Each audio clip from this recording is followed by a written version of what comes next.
Letter 81, on gratitude for benefits received. You complain that you have met with an ungrateful person. If this is your first experience of that sort, you should offer thanks either to your good luck or to your caution. In this case, however, caution can affect nothing but to make you ungenerous. For if you wish to avoid such a danger, you will not confer benefits, and so, that benefits may not be lost with another man, they will be lost to yourself. It is better, however, to get no return than to confer no benefits. Even after a poor crop, one should sow again, for often losses due to continued barrenness of an unproductive soil have been made good by 1 year's fertility. In order to discover one grateful person, it is worthwhile to make trial of many ungrateful ones. No man has so unerring a hand when he confers benefits that he is not frequently deceived. It is well for the traveler to wander, that he may again cleave to the path. After a shipwreck, sailors try the sea again. The banker is not frightened away from the forum by the swindler. If one were compelled to drop everything that caused trouble, life would soon grow dull amid sluggish idleness. But in your case, this very condition may prompt you to become more charitable. For when the outcome of any undertaking is unsure, you must try again and again in order to succeed ultimately.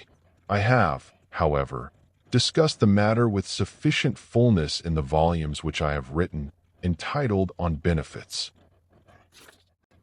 What I think should rather be investigated is this, a question which I feel has not been made sufficiently clear, whether he who has helped us has squared the account and has freed us from our debt, if he has done us harm later. You may add this question also, if you like, when the harm done later has been more than the help rendered previously. If you are seeking for the formal and just decision of a strict judge, you will find that he checks off one act by the other, and declares, though the injuries outweigh the benefits, yet we should credit to the benefits anything that stands over even after the injury. The harm done was indeed greater, but the helpful act was done first. Hence the time also should be taken into account. Other cases are so clear that I need not remind you that you should also look into such points as, how gladly was the help offered, and how reluctantly was the harm done, since benefits, as well as injuries, depend on the spirit. I did not wish to confer the benefit, but I was won over by my respect for the man, or by the importunity of his request, or by hope. Our feeling about every obligation depends in each case upon the spirit in which the benefit is conferred. We weigh not the bulk of the gift, but the quality of the good will which prompted it. So now let us do away with guesswork. The former deed was a benefit, and the latter, which transcended the earlier benefit, is an injury. The good man so arranges the two sides of his ledger that he voluntarily cheats himself by adding to the benefit and subtracting from the injury. The more indulgent magistrate, however, and I should rather be such a one, will order us to forget the injury and remember the accommodation. But surely, you say, it is the part of justice to render to each that which is his due, thanks in return for a benefit, and retribution, or at any rate ill will, in return for an injury. This, I say, will be true when it is one man who has inflicted the injury, and a different man who has conferred the benefit. For if it is the same man, the force of the injury is nullified by the benefit conferred. Indeed, a man who ought to be pardoned, even though there were no good deeds credited to him in the past, should receive something more than mere leniency if he commits a wrong when he has a benefit to his credit. I do not set an equal value on benefits and injuries. I reckon a benefit at a higher rate than an injury. Not all grateful persons know what it involves to be in debt for a benefit. Even a thoughtless, crude fellow, one of the common herd, may know, especially soon after he has received the gift, but he does not know how deeply he stands in debt therefor. Only the wise man knows exactly what value should be put upon everything.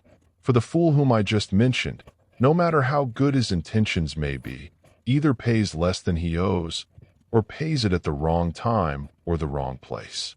That for which he should make return he wastes and loses. The wise man will inquire in his own mind into all the circumstances, how much he has received, from whom, when, where, how. And so we declare that none but the wise man knows how to make return for a favor. Moreover, none but the wise man knows how to confer a benefit. That man, who enjoys the giving more than the recipient enjoys the receiving. Now some person will reckon this remark as one of the generally surprising statements such as we Stoics are wont to make, and such as the Greeks call paradoxes, and will say, "Do you maintain, then, that only the wise man knows how to return a favor?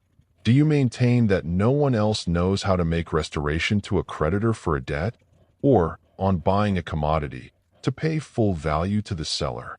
In order not to bring any odium upon myself, let me tell you that Epicurus says the same thing. At any rate, Metrodorus remarks that only the wise man knows how to return a favor." Again, the objector mentioned above wonders at our saying, "The wise man alone knows how to love. The wise man alone is a real friend." And yet it is a part of love and of friendship to return favors. Nay, further, it is an ordinary act, and happens more frequently than real friendship. Again, this same objector wonders at our saying, "There is no loyalty except in the wise man," just as if he himself does not say the same thing.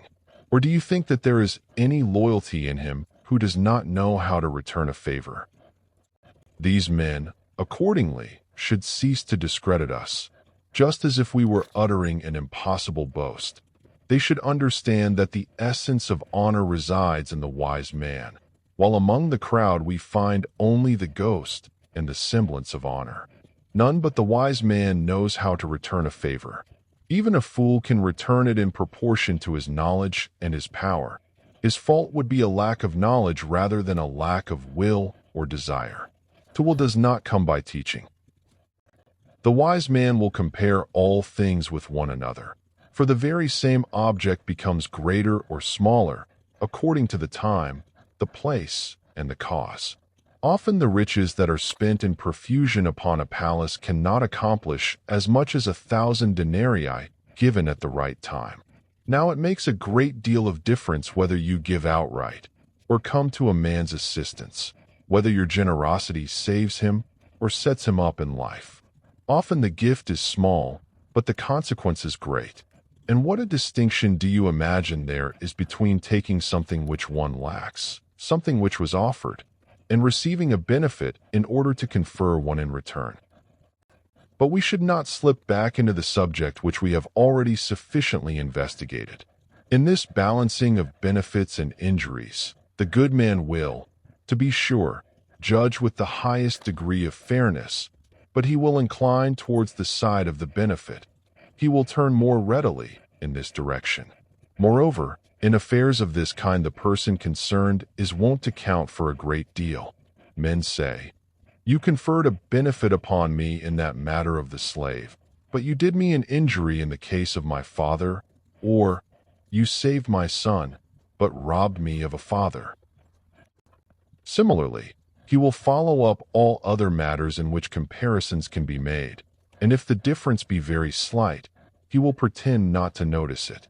Even though the difference be great, yet if the concession can be made without impairment of duty and loyalty, our good man will overlook it. That is, provided the injury exclusively affects the good man himself.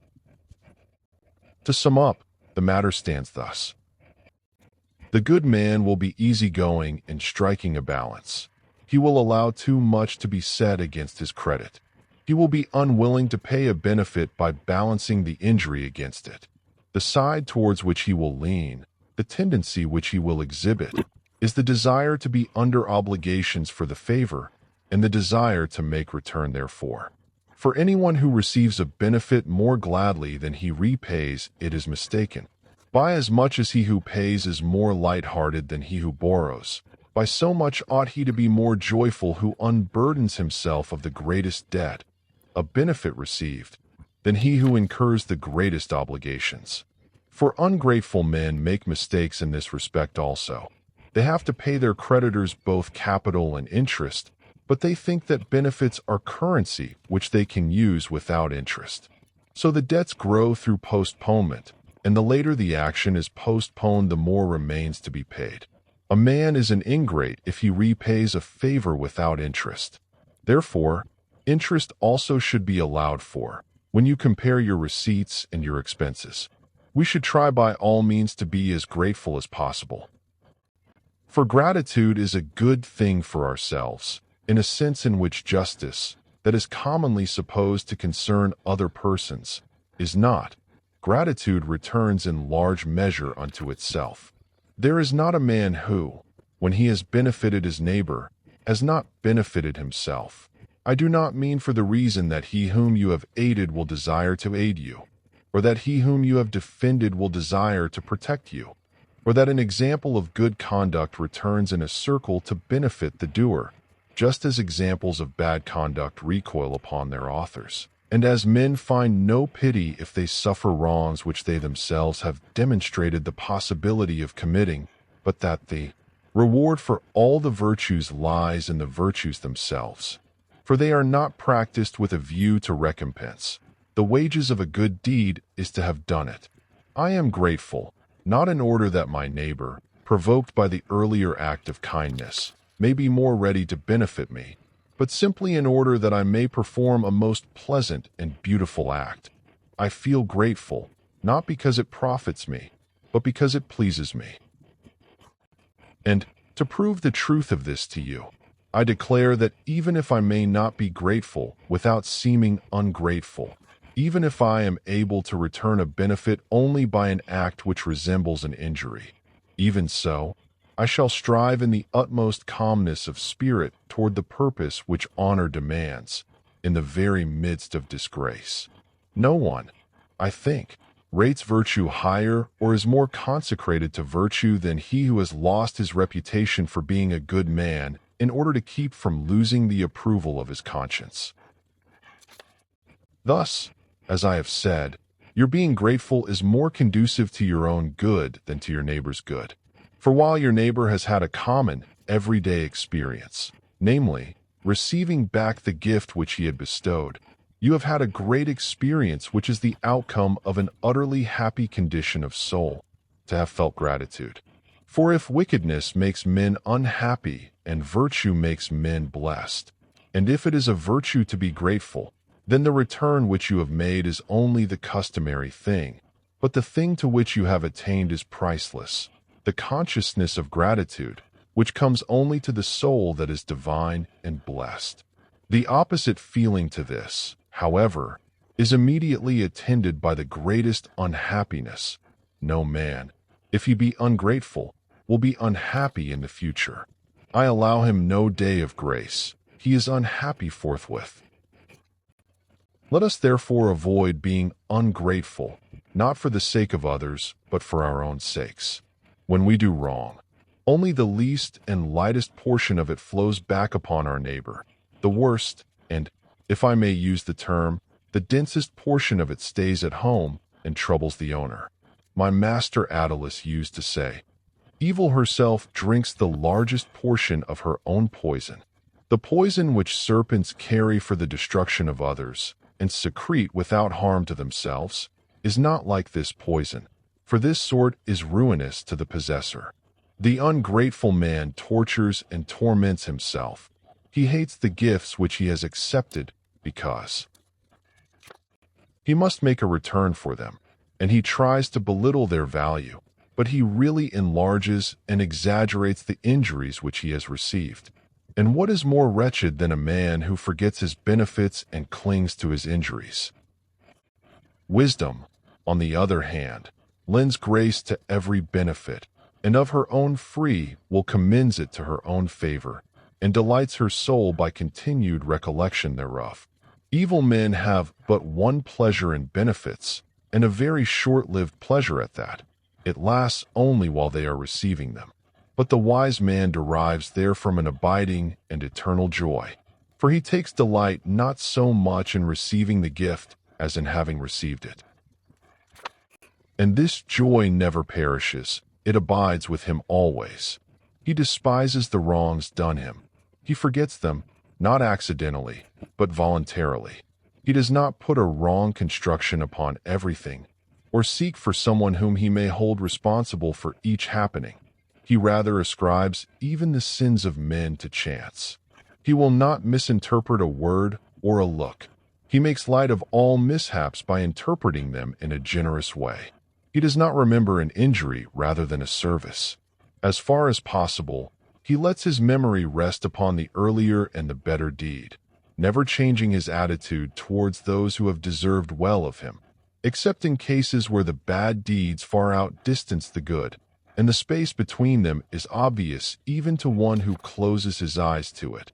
Even then only to this extent that he strives, after receiving the preponderant injury, to resume the attitude which he held before he received the benefit. For when the injury merely equals the benefit, a certain amount of kindly feeling is left over.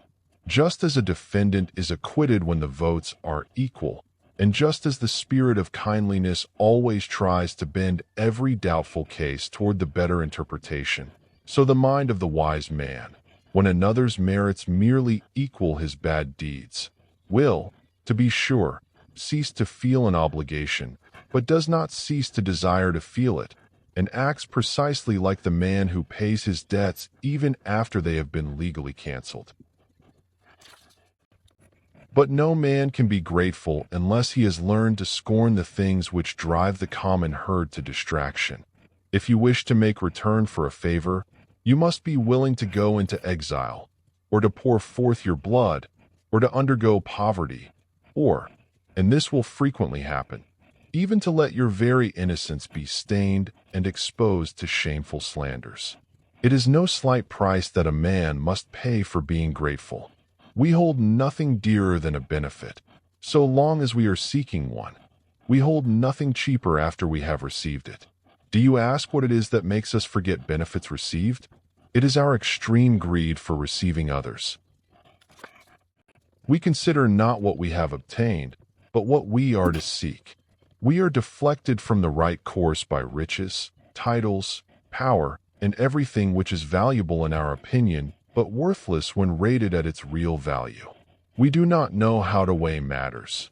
We should take counsel regarding them, not with their reputation, but with their nature.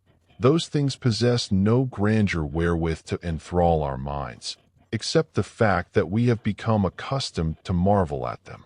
For they are not praised because they ought to be desired, but they are desired because they have been praised.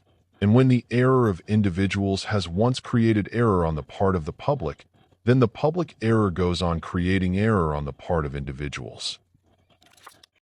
But just as we take on faith such estimates of values, so let us take on the faith of the people this truth, that nothing is more honorable than a grateful heart. This phrase will be echoed by all cities, and by all races, even those from savage countries. Upon this point good and bad will agree. Some praise pleasure, some prefer toil. Some say that pain is the greatest of evils. Some say it is no evil at all. Some will include riches in the supreme good. Others will say that their discovery meant harm to the human race, and that none is richer than he to whom fortune has found nothing to give. Amid all this diversity of opinion, all men will yet with one voice, as the saying is, vote, aye, to the proposition that thanks should be returned to those who have deserved well of us. On this question the common herd, rebellious as they are, will all agree, but at present we keep paying back injuries instead of benefits, and the primary reason why a man is ungrateful is that he has found it impossible to be grateful enough. Our madness has gone to such lengths that it is a very dangerous thing to confer great benefits upon a person, for just because he thinks it shameful not to repay, so he would have none left alive whom he should repay. Keep for yourself what you have received. I do not ask it back. I do not demand it. Let it be safe to have conferred a favor. There is no worse hatred than that which springs from shame at the desecration of a benefit.